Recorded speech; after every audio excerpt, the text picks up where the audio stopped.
Welcome to the Consulting Leaders Podcast, where we talk about the business of consulting. Whether you're looking to grow your practice or learn from the stories of leaders in consulting, you're in the right place. I'm your host, Guillaume Jouvencel, ex-PwC and co-founder of GHA Marketing. Join me as I interview the best consultants in their niche. Let's get on with the show.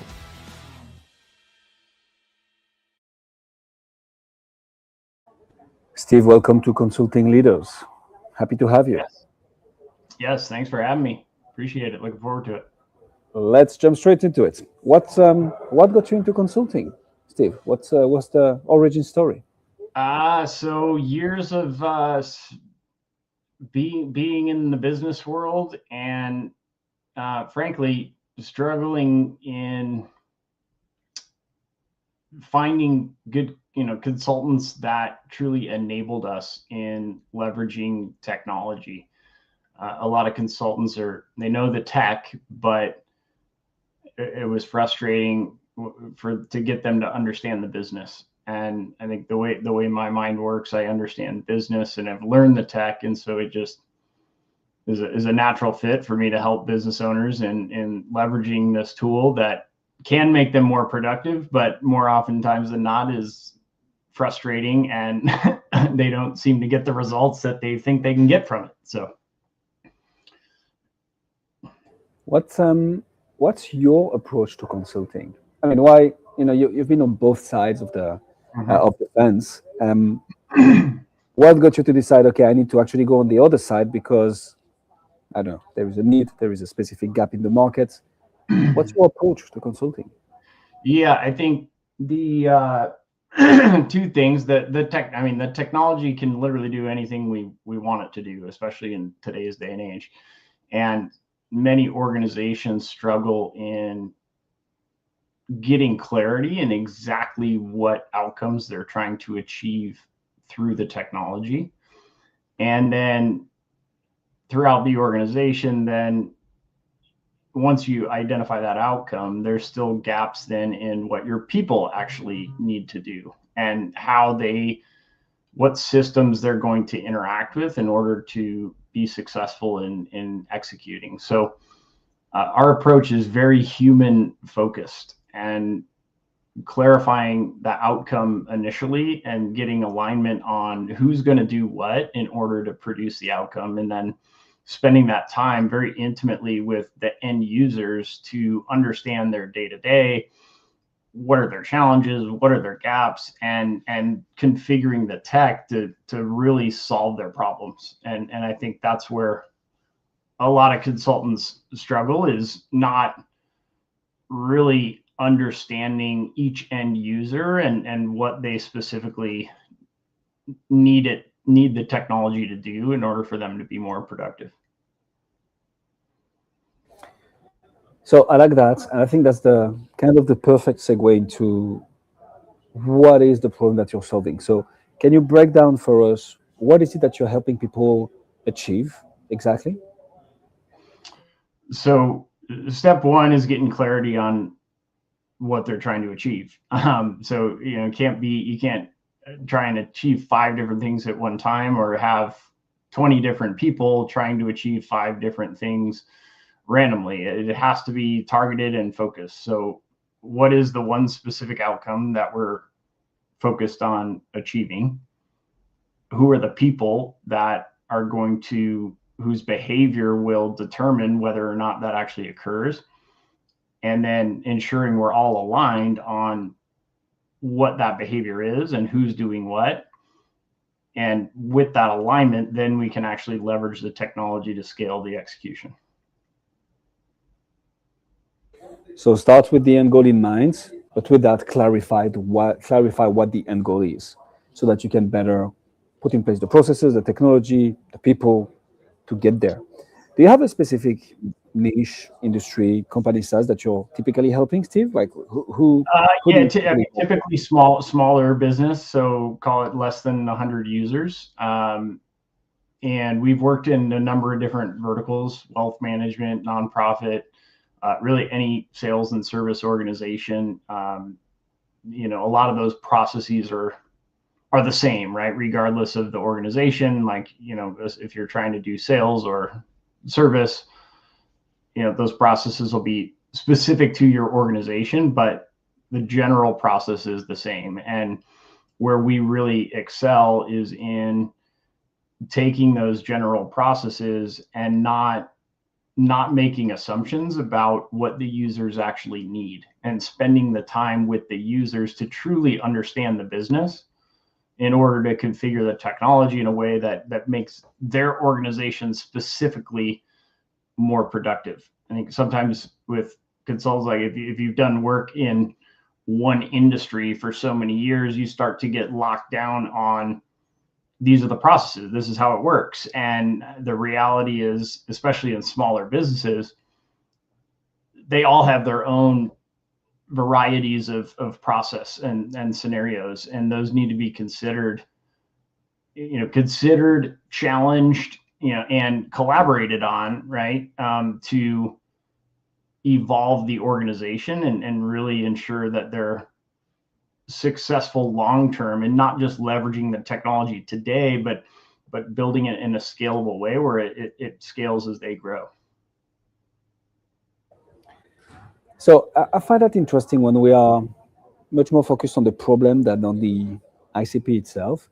Not that this is a good or bad approach, it's just a different approach. But what I find trickier in those circumstances, Steve, is a marketing channel, a branding that will make a specific type of people, the ones that you can help, come and knock on the door. Just because it's like, hey, this is the problem we solved, rather than, hey, this is who we cater to, and this is the problem we solve for them. So for you, what has worked to market, brand, get the attention of the people who end up deciding, to work with you? What has worked for you in that regard? Yeah, I mean, we definitely have done some more focused marketing around the wealth management space, especially, but also nonprofit. So I think that's the challenge, right? In order to scale, your message has to resonate with a target group of people, right? And so the wealth space, we've had success in that. I think right now we're continuing to do wealth, but also with a small business focus, right? So with AI and these emerging technologies that are coming out, there's just a lot of overwhelm in that small business space. There's too many options. There's just not enough time in the day to get the organization to implement change. And so we're really positioning ourselves as an extension of that team, right? And an ability to say, hey, maybe let's not necessarily hire more and more people. Let's hire someone outside of the organization to provide us with the additional bandwidth we need to get over this hump, right? And get our people in a position to where we're actually working more productively. And as we do that, then we don't need to hire. So it's like helping them get through that gap and over the hump, right, to where they're actually leveraging these technologies as a tool. So I like that a lot, because that's the positioning, right? So that's the foundation you build on.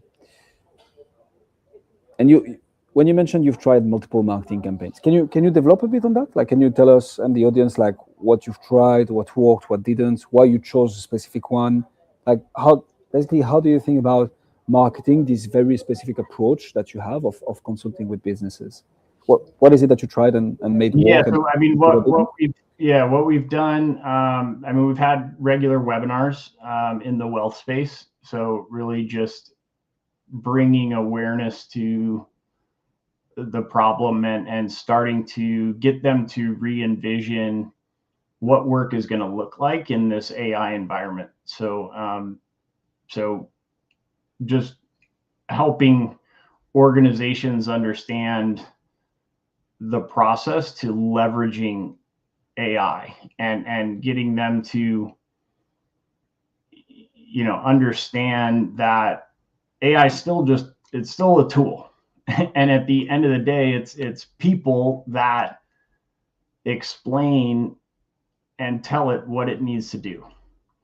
And so there's this intention shift that's needed to get them thinking in a way where we've got to get more intentional in how our people are spending their time.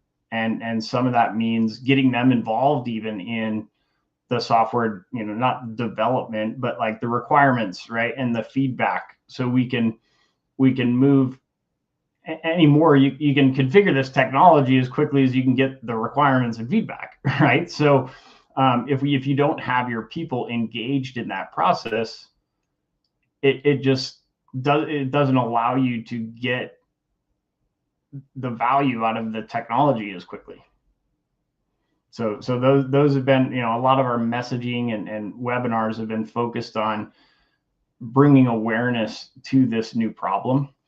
And and now as we've gotten that message more clear, like now we'll start to actually, progress some of these leads and people that we've been in touch with, like start to progress them down the line of understanding and being able to take a commitment to moving forward. No, I like this, and I'm glad you covered this, Steve, because I think the thing that you really touched upon here is educational content. And I think this covers two things, really. One, we live in a day and age where anybody can claim anything on the internet. So trust has never been lower, basically. And when you publish that educational content, even if people know that already, they need to be remembered and reminded more than they need to be taught. So seeing that content, those webinars going live regularly, shows people that one, you're an expert, and two, you're here to provide value first. So that like trust building is essential, in my opinion, for consultants. But two, it's also when you're on such a topic like yours, people don't know what they don't know. And creating that content so that they develop that root cause problem awareness, not just like the consequence of a problem awareness, what makes them think, oh, now that makes much more sense. I'm going to look for a solution here. I think for consultants listening to us, this is when you craft a content strategy, if you are to do content, you really want to think about how to build authority, how to build trust, how to make content, one, so good people want to watch it and click on it, but also provide that value that will not stay surface level, but actually explain what's underneath and what's really causing the pain or the problem that they are facing. Yeah. So I like that. How do you move from this? So webinars, relationships, trust, to a conversation, a sales conversation, an SOW, a letter of engagement, we work and roll. Like, what does sales motion look like for you, Steve? Yeah. So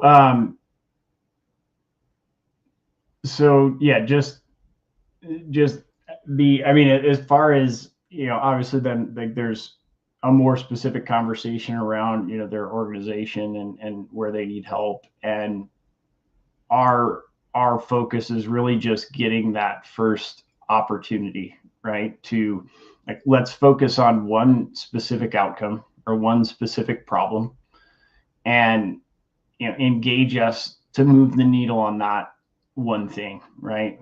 We typically, to me,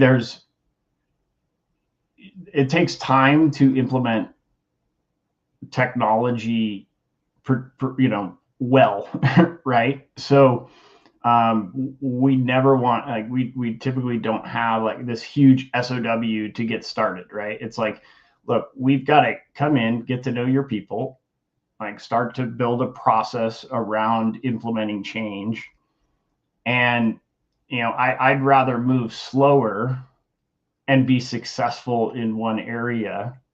And by move slower, I mean, like just focus on one outcome, right? Which then we work with those people, we produce results in that one area of the business. And then in the process of doing that, we learn about the other areas of the business that need help, right? And then, we either keep that. So we'll do like a monthly retainer, right, at a certain amount, show that value, and then in our understanding of the business, then be able to present that next SOW or that next retainer and say, look, we can keep at this pace and solve this one problem, or here's the other 10 problems. And now that you're familiar with the process, if you invest this much, here's what we can get from the from the ROI, right? And here's all the metrics that, that back into it. So we want to, you're going to invest this. We want to achieve this. Here's what the behavior needs to happen. Here's the technology solution. And now we go. And it's just establishing that trust. And I think, this is what we've really built is a framework and methodology to implement and execute technology effectively and over time. And that is not done just through us. That's through the participation of the client. So part of that is setting those expectations up front to say, look, no matter what we build, your people have to be involved. Like whoever's owning this area of the business has to be involved in it. And if we can't meet with them on a regular basis when we need to, this is never going to work. So again, the focus is just on the people side and saying, someone's got to own this, and we will support them and allow them to be successful in this, but they've got to be engaged. I like the way you roll, Steve. And tell me how that translates into retention afterwards. The relationship building is so important, right? Providing value first is so important. People is literally at the center, the beginning and the end of your whole consulting process. Money is made in consulting when you're able to retain customers, right? Not only have an acquisition channel that brings you new high-ticket consulting projects, but also, hey, we fixed that problem. Now let's fix the other one and the next one and the next one.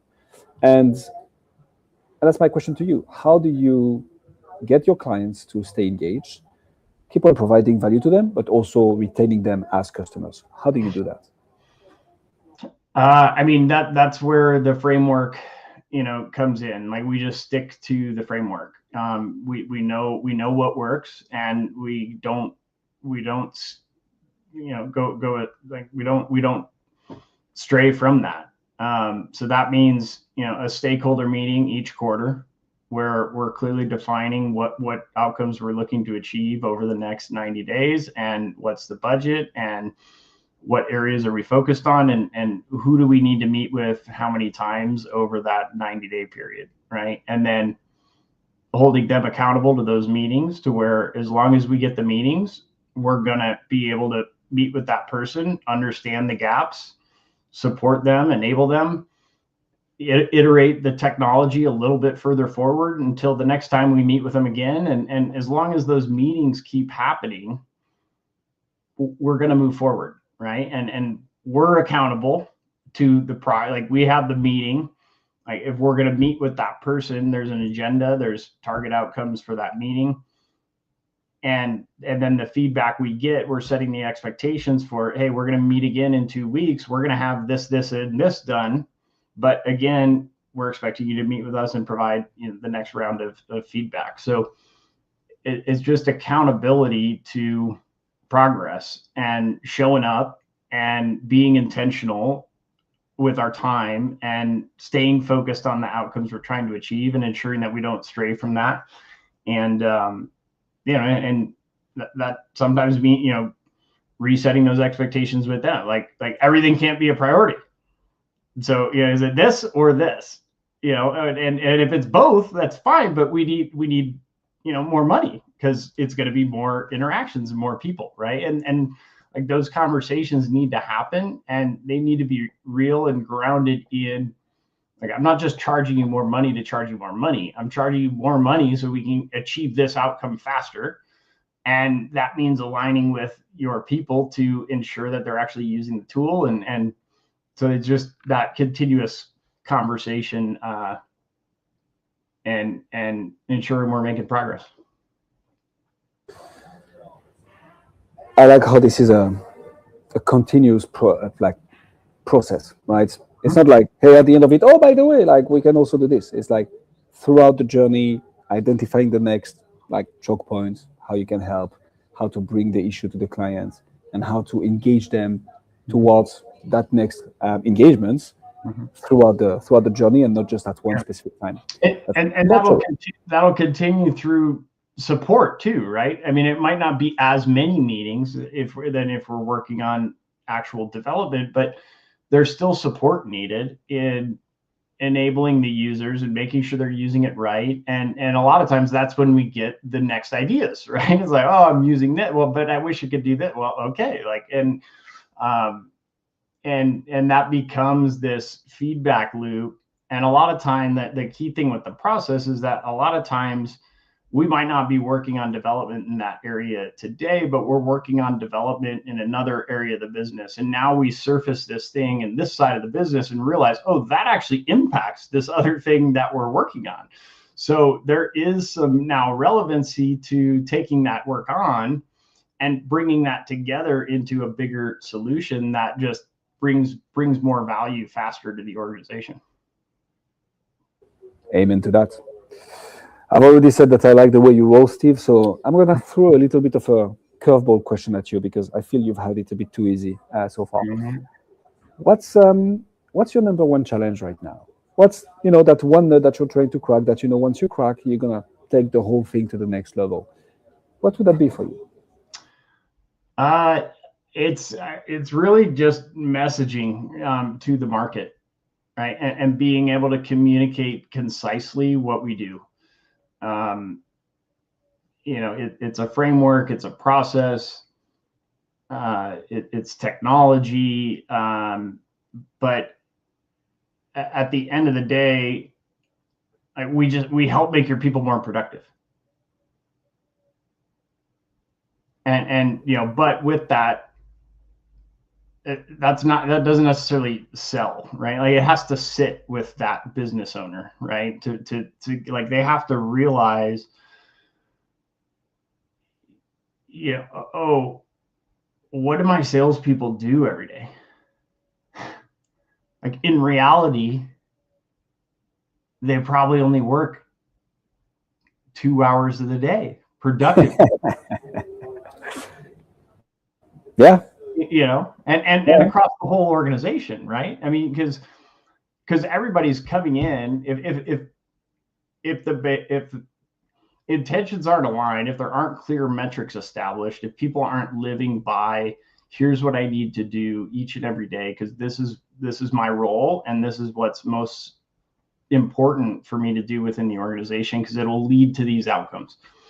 And if they're not that focused every day, if like when they log in, the system should be telling, this is some of how we tailor the technology, right? Is like when you log in, it should be telling you what to do and guiding you on having that productive day.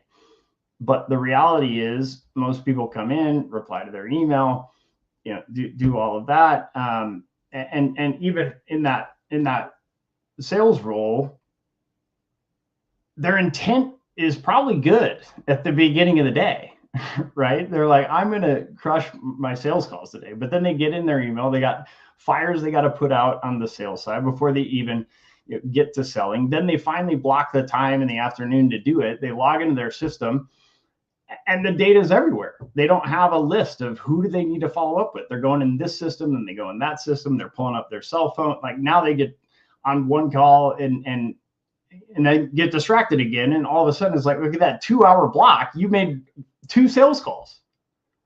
But if you're intentional about it and you shut everything off and you sit in front of your desk and put away your phone and you just dial for 2 hours and all the lists are right in front of you, click, dial, you make 30 calls. Now, all of a sudden that productivity, you're more productive. You could be more productive in a 2 hour window than you are in an 8 hour window. Right. And do that every day for 300 plus days out of the year, that compounds quickly. But there's got to be an awareness to it, and it's got to click. So I like it because it's back to the conversation around education, right? How do you, sit down with that decision maker who has no clue of why things are not working the way he wants them to, and then spread that awareness and that educational content. And it's the whole game, right? Everybody's competing for attention right now, and the type of people that you're trying to reach out. And I know the type of people, a lot of people listening to us right now are trying to reach out. Their attention is very limited. So how do you break through the noise? How do you make content valuable and appealing so that they want to come and listen to it. Content or other means, right? It's really how do we bring that education, that problem awareness, root cause problem awareness, to the people making the decision, so that they can be helped, right? Either by themselves or by people like you, Steve. Mm-hmm. On the other side of the coin, what's a big opportunity that you see in your business that you're looking forward to work on in the next 3 to 6 months? Biggest opportunity? Yeah. Just growing with our existing clients. These systems are getting more and more interconnected, right? The ability to integrate with different systems, AI tools you can layer on top of your organizational data to make you more productive. These are all things where there's just, it's becoming easier and easier to make people more productive, but there needs to be that foundation in place around knowing and understanding what each of those people are supposed to be doing and what systems they're supposed to be going into. And through our process, like, we get real clarity in that. So then the layering of these tools on top of it becomes very straightforward. It's just like, oh yeah, and you need this, and you need this, and this system doesn't talk to this. Like, they should be talking, and so it's just like, you're just solving problems left and right. And all of a sudden they're like, oh my gosh, you just got me, I need to find a new role in the organization. And with these small, you saw the layoffs today this is the reality that's coming. Like, more jobs are going to be lost, but in the small business space, that doesn't in the small business space, it's the bigger concern is, am I going to have a company that's profitable? Right? Because you can't just get rid of people in that, or we've got to empower and enable the key people, right, to where we can double or triple revenue and keep the same headcount. Steve Miksta, ladies and gentlemen. Steve, this was an absolute masterclass. Thank you so much. If people want to find out more about you, see what you do, where should they go? LinkedIn, primarily for social, but a website, opptyunlimited.com. We're on YouTube, and definitely are continuing to put more content out to just share our customer stories and success, and always available to chat and see how we can help. We will put all the links in the description. I can say one thing for sure, Steve, is that you've gained at least one new connection on LinkedIn out of this interview. Me, I've just added you. Thank you so much for coming on Consulting Leaders. All right. Yeah. Thanks for having me.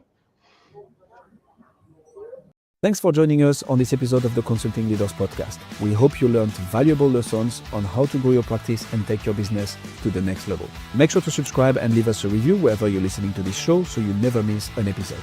To apply and be a guest on the show, click the link in the description. See you next time. How